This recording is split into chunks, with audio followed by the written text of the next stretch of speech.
Hello and welcome to Founders Amplified, where we spotlight underrepresented founders who are driving innovation and impact across various industries and sectors across the globe. I'm your host, Narayan Kulkarni, and I'm excited to be here with you today. Today's guest is Ekenedilichukwu Ogbodo. Ekenedilichukwu Ogbodo, who also goes by Ekene and Grace, is the co-founder of Mama Care and a nursing major on the pre-med track at Berea College in Kentucky in the United States. Originally from Enugu State, Nigeria, Ekene identifies as a young social impact founder passionate about maternal and newborn health. She co-founded Mama Care with Chukwudumebi Ukogu, a MasterCard Foundation scholar at the African Leadership College of Higher Education in Mauritius, and Osadembamwen John Nejo, a mechanical engineering major at Massachusetts Institute of Technology, or MIT, and together they advanced the venture through the GRIT Pre-Accelerator program, where they stood out as the only African-led startup and the only teenage founding team in their cohort. Their innovation gained global visibility when they reached the finals of the Technovation Girls Worldwide competition, showcasing their determination despite limited resources. Ekene's commitment to community service and equity also earned her selection as a Bonner Scholar in the 2025 Bonner cohort at Berea College, a prestigious recognition awarded to students with exceptional dedication to service and social change. So, now that you know a little bit more about Ekene, let's dive in to the conversation. Welcome to Founders Amplified, Ekene. It is so great to have you with us today. How are you doing? Thank you, Narayan. I'm doing perfectly. I'm doing okay, and it's really a pleasure to be here. Thank you so much for having me. I'm really excited.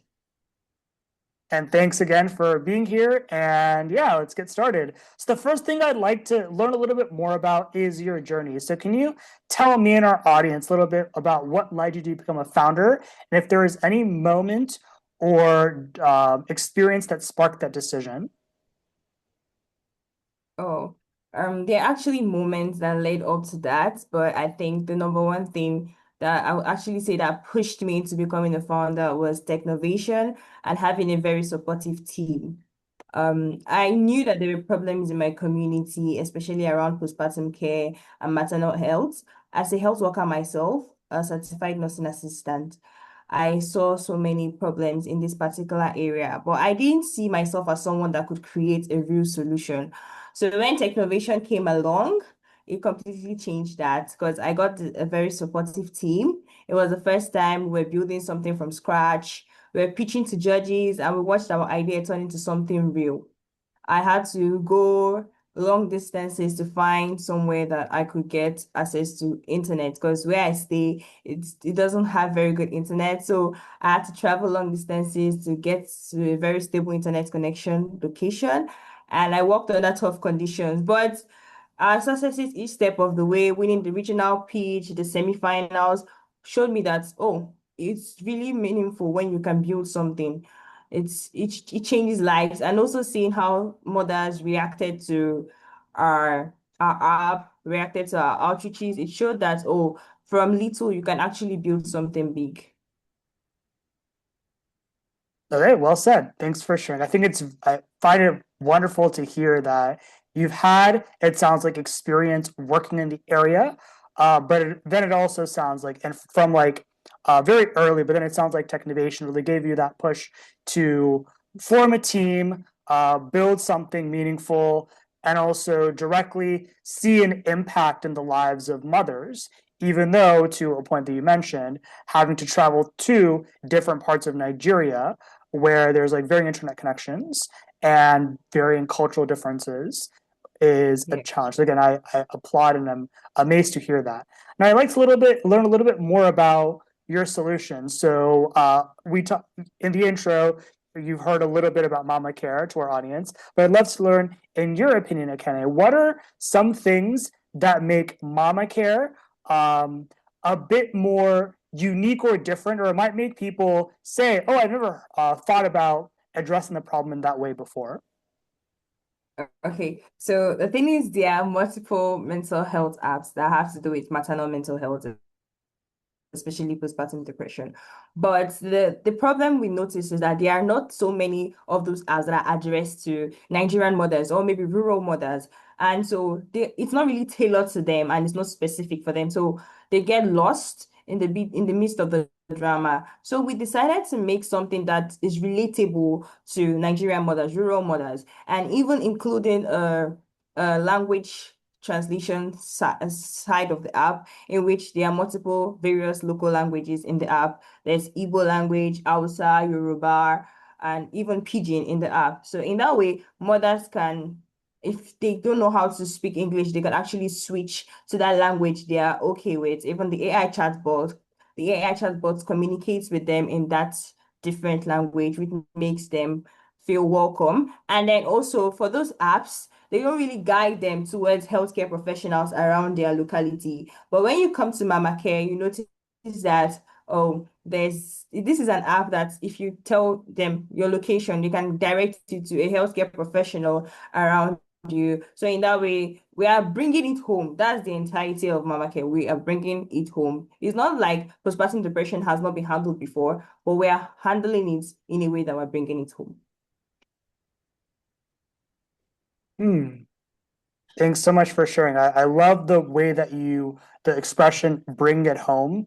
That sounds like it resonates, of course, with you being Nigerian, but also to a point that you made. And I think a lot of people, of course, who are entrepreneurs, you'll see this. Like a lot of times, it's about how you centralize services together to serve a particular population. So, to your point, for example, rural mothers, Nigerian mothers, but also localizing for language. I think it's wonderful you have four different languages that you're talking about, and also to a point that you mentioned as well, culture. And yes, also to our audience, we've had a number of guests from Nigeria. You should know if you've listened to this podcast, Nigeria is an extraordinarily diverse country, one of the most populous countries in the world, not just in Africa. And so it's important to go ahead and, in such a populous place, very important to make sure that you are tailoring and localizing for very vast differences. But that leads me to my next question. So one thing I'm curious about, however, is more about the aspect of um, what you mentioned about how you're supporting rural mothers. So can you tell me and our audience a little bit more about what makes importance to support rural mothers in Nigeria specifically, and how you are tailoring your solution to them? Okay. It's important because one thing about Nigerians or maybe people that don't really have access to proper education is that they always think of everything as spiritually backed up. So when people are going through postpartum depression, they're always thinking, oh, it's a spiritual problem and it's probably voodoo, or they're probably hypnotized or maybe poisoned or something like that. We are trying to change that mindset to make them see that, oh, there's something called postpartum depression. It's real. And currently, we are doing that through outreaches. We go to different hospitals telling them that, oh, postpartum depression is real and we have something that could help you. It's not going to entirely help you because not just the app alone is going to do everything. That's why we're inviting doctors, but it's going to guide you. And through these outreaches, we've noticed, we've spoken to real mothers and we've heard it countless times, them saying, oh, I've never heard about this before, but this is exactly what I passed through when I gave birth to my first baby. Hearing statements like that always like pushes us to do more. Say, oh, there are so many people out there that don't know about postpartum depression, but they are currently passing through it. We carry out post outreach surveys where we share Google Docs for them to tell us about if they've heard about postpartum depression. And it turns out that after the outreach, those people that fill the post outreach survey, you see that about 60% have never heard about postpartum depression. But you see that about 30% of those people saying that they have experienced such symptoms before. So you see, it's about awareness. There's a lack of awareness in this particular aspect, and we're trying to raise awareness for them in that area. We're trying to raise awareness, telling them that, oh, this is postpartum depression and it's real. So Our way and access of talking to real mothers is through these outreaches. And then we're currently also speaking to health professionals, letting them know that, oh, mama care exists. And if there's anybody that's going to postpartum depression, you could also bring mama care to them, should present to them mama care to use as a guide.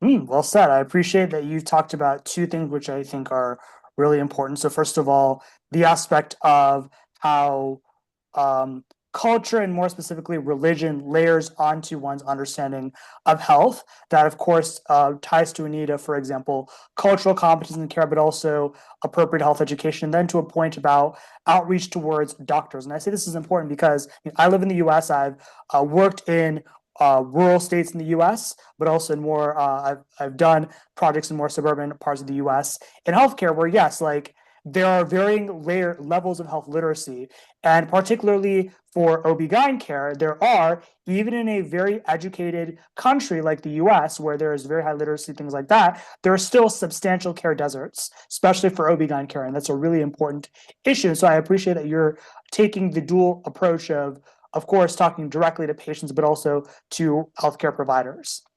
But I'm also a little bit curious. So about this, this leads me to something else I'm curious about. So of course, as the audience knows, as we know in your intro, you're from Nigeria. You identify as female. How do those aspects of your identity, but or any other aspects of your identity, give you a unique perspective or any other aspects of your story in general, give you a unique perspective in being a founder and specifically in building Mama Care and the way that you're building it?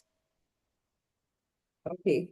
I would say a perspective of mine that I feel pushes me more towards building mama care is my ethnicity. I am an Igbo. I don't think that that's part of my intro, but I am an Igbo girl, and there are about 250 tribes in Nigeria, and I identify as Igbo. But then coming together, my other teammate is Igbo. The other one is from a tribe called Edo, and the other one is Yoruba. So we are coming from different tribes, but we came together and we noticed, oh, this thing is persistent in like my own tribe. It's not that it's only Igbo people that experience postpartum depression. My teammate had seen it in her locality. The other one had seen it in her locality. So everybody had something to say about postpartum depression. Yes. And then building towards mama care, I experienced a bit of my own side of trouble. Limited electricity, limited access to internet, very little access to healthcare and healthcare education. So we are seeing that, okay, this is a way we could tell people about mama care just beyond the app because we are now carrying out outreaches. So I'm helping these women to experience things that I wasn't able to experience growing up. That access, that limited access to healthcare education. That's what we are doing now at this point. We are giving back to our community in a way that we couldn't experience. We're giving back to them, telling them, oh, this is postpartum depression. We're educating them. Exactly. That education I didn't have access to. My mom didn't have access to. My mom did not know what postpartum depression before I started the movement. So that education my mom did not have access to, I'm giving it to other women in the community. We're giving back. And I'm also a certified nursing assistant and I assist nurses in the hospital as part of my gap year program because I'm currently on the gap year. So through this nursing assistant work, I've been able to see real mothers also that are passing through postpartum depression, but they do not know. But since I started working on the project, if I sense that, oh, this person might probably have postpartum depression, I speak to the doctor because I cannot just directly walk up to a person and diagnose the person. So I speak to the doctor and tell the doctor, oh, I think this is happening because I've noticed these symptoms. And the doctor comes back and tells me, oh, it's true. I can go and speak to the woman. So all these things are just different perspectives and parts of my life that have made me to know that, okay, I really want to continue mama care. I really want to build on this, even though I'm just a teenager, but it's something that I want to take beyond just the app. I want to take it beyond our streets. It's something that I want to help. I want to use to touch lives. Well said. I think it's especially, I think a few things which you share, which I think are really important to point out are, as you've talked about, so coming, of course, together with a team from people of different tribes and ethnicities within Nigeria, I think, and seeing, oh, hey, like in our local community, this problem exists. I think that's very powerful. But also to a point, sounds like just understanding like the struggles of access to healthcare, education in like rural settings, or just like generally in everyday life, but also seeing this in your work. I think it's cool to see how all of those kind of piece together, and then that gives you as one perspective in a big team of like fellow founders, teammates to then develop the solution that's very cool. I'm also curious on another lens. So, as you and I both know, I want to elaborate on something that would like you to elaborate on something that you've shared earlier. There are definitely a number of apps, and there are also, of course, a lot of people in Nigeria. And you talked about localization of your app, but can you talk a little bit more about how you are localizing for, in addition to language, other facets of the identities of mothers, um, so that your app is most effective and supportive to them where they need it? I said another way we localize is by going on those outreaches because they are seeing us and we are seeing them and they know that we are real people. We are beyond the app. We are also real people that can experience things that they have passed through. So once they see us, it's kind of like creating an atmosphere that they can feel comfortable in. They are now ready to share what they are experiencing. Yes. So that's way of localizing beyond language. And also another way is through the doctors, because when we speak to the doctors now speak to the patients. And that way we're still keeping it local. It's still within communities, it's still within community centers, it's still within healthcare centers in the community. Yes. Yeah, I think that's it.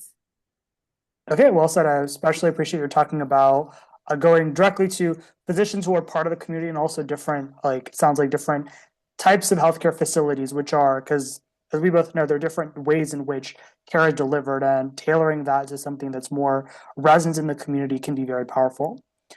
So it's wonderful to hear more about your solution, but I guess I'd like to take a bit more of a broader time horizon. So let's say we're like 5 to 10 years in the future. What are you seeing then that is telling you that what you're doing now with Mama Care is working? Okay. I feel one would be non-stigmatization of people that have postpartum depression. Because when people have postpartum depression in my community now, they see the person as possessed, or maybe the person does not, like the person is not mentally okay.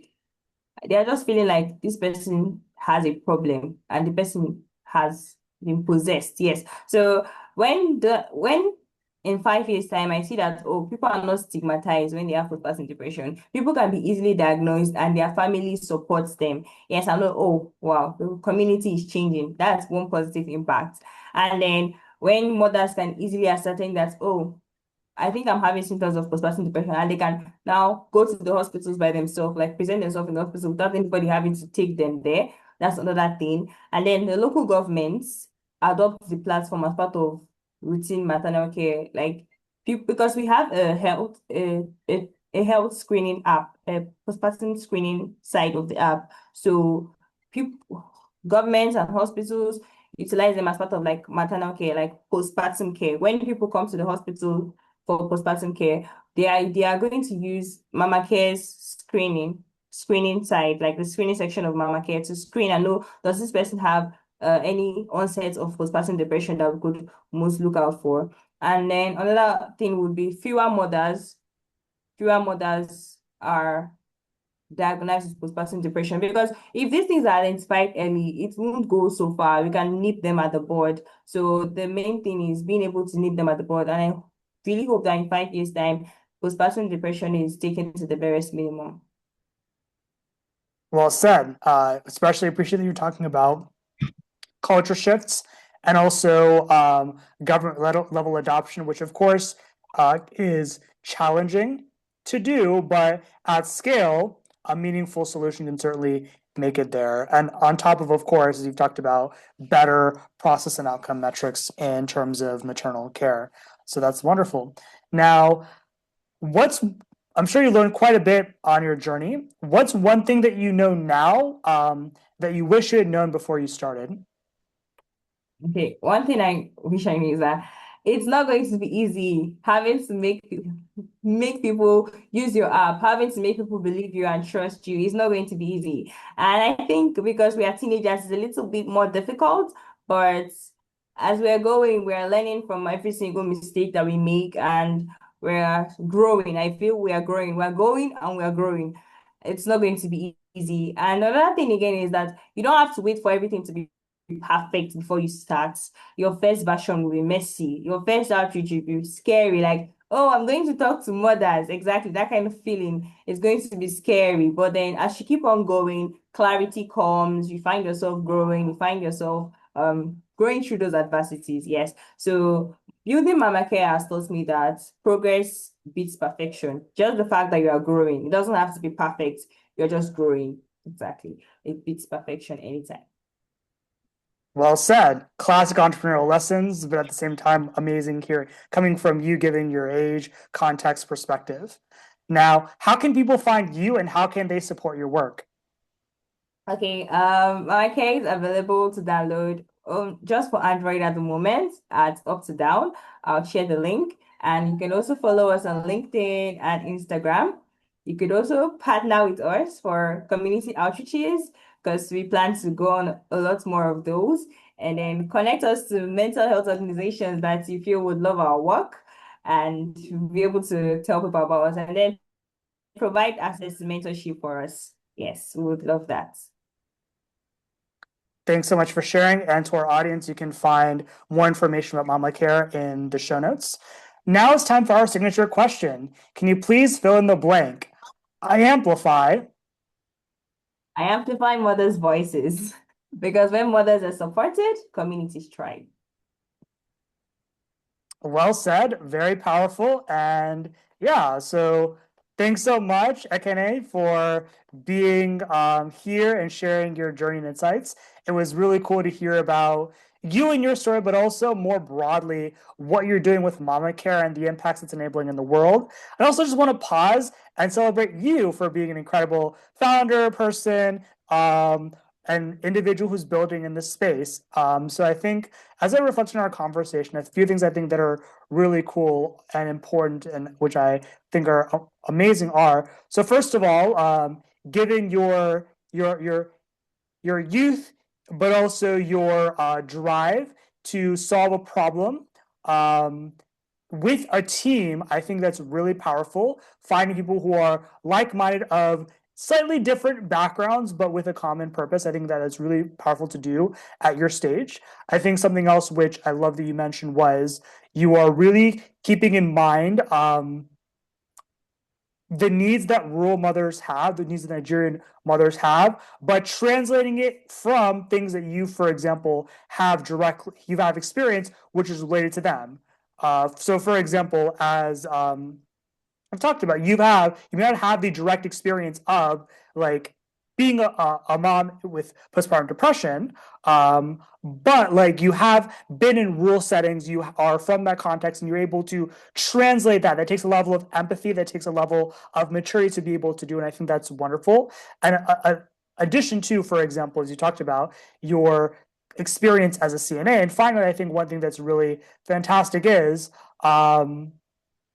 really being able to, you're clearly systems minded and you're thinking about the impact of what you're doing from different perspectives. So from the impact it has on individual moms, the ways in which you will address government, the ways in which you bring in a spiritual perspective and you understand the interplay that spirituality has in health education. Um, and then, of course, implicitly, you've talked about how, like, addressing a problem like this, you can bridge tribal divisions in a country like Nigeria, where that's known to be a challenge, towards something that is very powerful and very resonant. So I applaud you for those things. There are many others, but those are things that stood out. And I also just want to generally applaud you for being someone who identifies as underrepresented, but also is in your own way, supporting amplifying the voices of underrepresented individuals, not just your team, people who identify similarly, mothers, but also just generally people who are like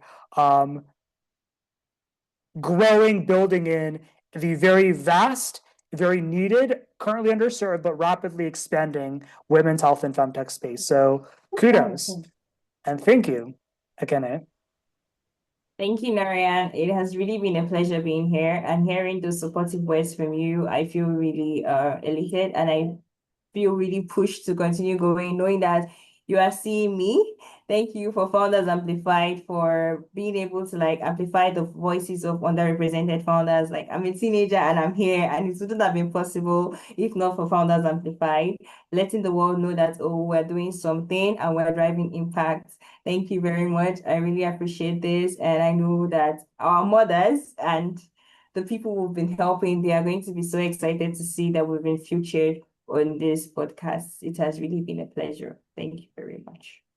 You're most welcome. And thank you again for being on this podcast. And also, I want to give a special warm hello and thank you to the mothers who use Mama Care and your team. And I applaud you as well for the amazing things that you are doing for the world and more broadly, but your community more specifically.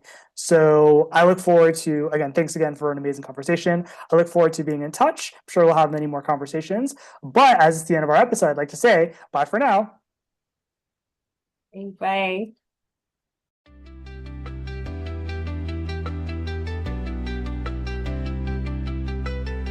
To our listeners, thanks for tuning in to this episode of Founders Amplified. I hope you're feeling as inspired as I am. If you'd like to learn more about our guests and support them, check out the show notes for their details. If you enjoyed this episode, please give us a rating, share it with someone you know, and follow us for more inspiring episodes like this one. If you're a founder who is driving innovation and impact in any industry or sector anywhere in the world and would like to be a guest, we'd love to hear from you. Check out the show notes for more information. And finally, remember that you, yes, you, have the power to amplify the voices around you. Whether you're a colleague, family member, friend, funder, mentor, or just another fellow human, your support matters. So I invite you to celebrate and uplift the underrepresented innovators in your life who are driving innovation and impact. Let's create a better future for everyone, together. Until next time, stay curious, stay bold, and keep amplifying.